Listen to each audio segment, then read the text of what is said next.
Enthusiastic about people today using essential oils as a first line of defense. Here's the thing. Today you're going to see certain essential oil recommendations for diabetes. You're going to see it for infections, bronchitis. You're going to see essential oil recommendations for cancer. But let me be very clear. We are not suggesting using essential oils instead of medicine. This is not simply an alternative.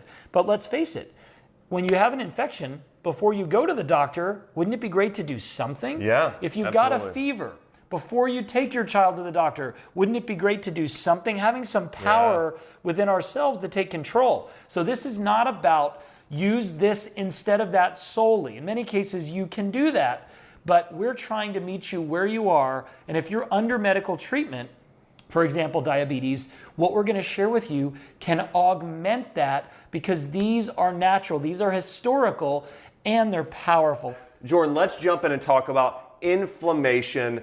Think about all the diseases today. Maybe just name a few that are caused by inflammation. Well, let's think about this. Anything that has the suffix itis is an inflammatory disease. So some of them right on here, but obviously arthritis, bursitis, gingivitis, right? Colitis. You start thinking about it, there are thousands of conditions that are inflammatory in nature and many that have an underlying inflammatory component. There's not an accident why inflammation is first because every condition here has an inflammatory component. And if there were two things I could say about oils, so many oils are highly anti-inflammatory and antimicrobial. But two rise above the pack. So when it comes to inflammation, we're talking about the chronic inflammation that is underlying autoimmune disease, etc., pain, stiffness, and aches, turmeric and frankincense, externally and internally, are the 1-2 punch to fight inflammation that everybody needs. And you and I have been consuming these products and sort of hoarding them, but I can tell you folks, consuming and applying and inhaling frankincense and turmeric is amazing. And we even saw some amazing benefits on turmeric and inflammation of the brain. So we don't have Parkinson's and Alzheimer's down here, but a lot of people believe that they are inflammatory in nature. And this is a powerful 1-2 punch for anyone who wants to feel better now and prevent any of the itises from coming about. Absolutely. As Jordan's saying, so many conditions today are caused by chronic inflammation, arthritis and joint pain, inflammatory bowel disease, and a whole lot more. And just a few notes here, you know, Jordan and I were reading we've read several articles this week both and looked at a lot of clinical research on turmeric essential oil. And it's amazing. It contains large amounts of a compound called turmerone, which has been shown to actually help your body support in producing its own stem cells, support healthy nerve tissue. It is incredible. And Jordan, I think turmeric oil is going to be one of those essential oils growing in the future. Get up there maybe in popularity with lavender potentially here. So we'll see. So here's a great 1-2 punch. And next thing here is ADD and ADHD. You know, there are so many kids today, Jordan, getting put on medications like Ritalin and Adderall and other similar medications. And these drugs really affect the brain and can affect the body's production of certain hormones in really dangerous ways. And the great news is essential oils have some good research on the benefits to support focus. If you or someone you love is struggling with ADD and ADHD, the top two we'd recommend would be vetiver and cedarwood.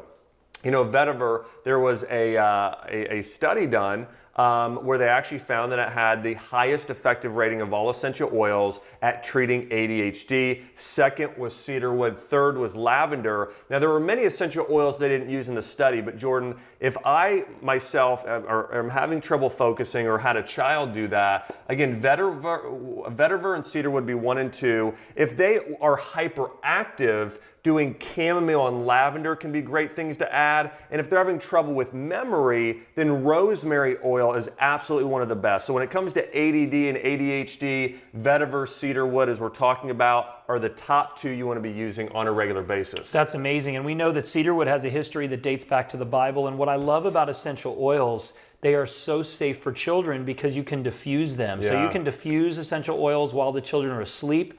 My children just love to hold a bottle and breathe in, so they're getting some of that through their olfactory nervous system. They can be used topically, of course, and they often, when labeled as dietary supplements, can be taken internally. What a blessing that ADD and ADHD can be conquered with the help of essential oils. And keep this in mind, if your child is on medication for ADD, ADHD, these can be used alongside that. They are complementary, and that's what I love about essential oils. Yeah, great couple questions here. Alan asks, do ADD and ADD oils, do those also work, the ones you recommended here, for autism?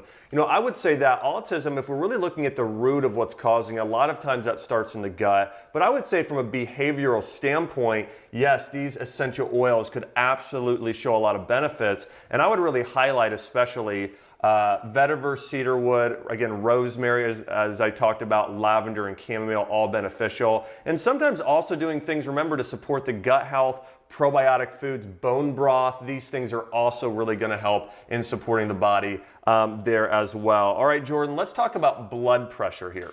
Blood pressure, or high blood pressure, as it were, is super common today. The medications do work effectively, but they come with some side effects.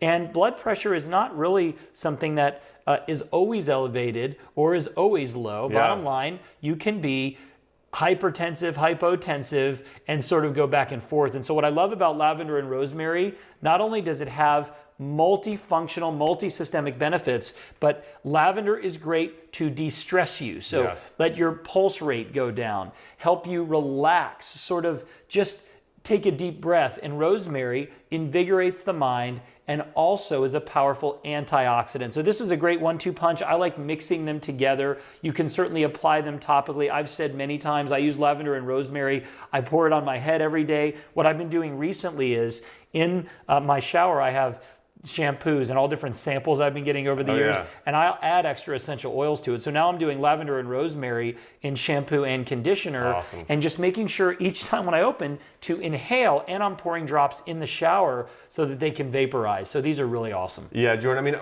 rosemary is one of those essential oils that I feel like is an unsung hero. A lot of times when people hear rosemary, they think, oh, thickening my hair. We know it's used prevalently for naturally thickening your hair, so it's a great use for it, but also, as Jordan mentioned, it's a powerful antioxidant and surprisingly a powerful anti-inflammatory. It's great for your joints, great for reducing inflammation. So again, rosemary, it's one of those everyday oils everybody should have on hand here when it comes to helping balance out blood pressure levels. Jordan, let's talk infections. You know, there are so many people getting chronic infections on a regular basis. I mean, we could go from things like urinary tract infections, we could talk about bronchial infections, we could talk about wounds that people have that get infected. But in general, there are certain essential oils that rise above the rest when it comes to treating infections, and those would be oregano and thyme, two of the most powerful. We know oregano contains a compound called carvacol, which has been shown to be, actually, I was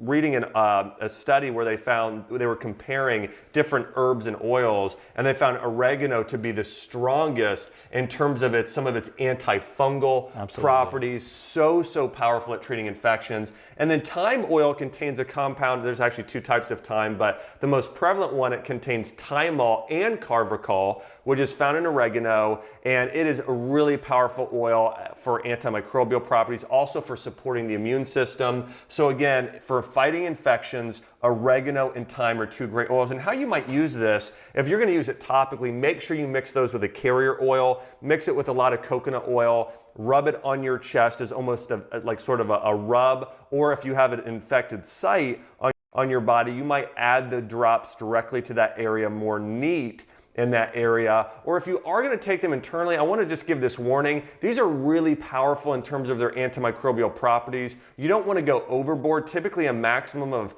10 to 14 days or so in smaller doses taken with food, a lot of times under the care of a practitioner. But in general, again, if you're looking to fight infection, these are two of the best. Absolutely. Jordan, talk to us about diabetes.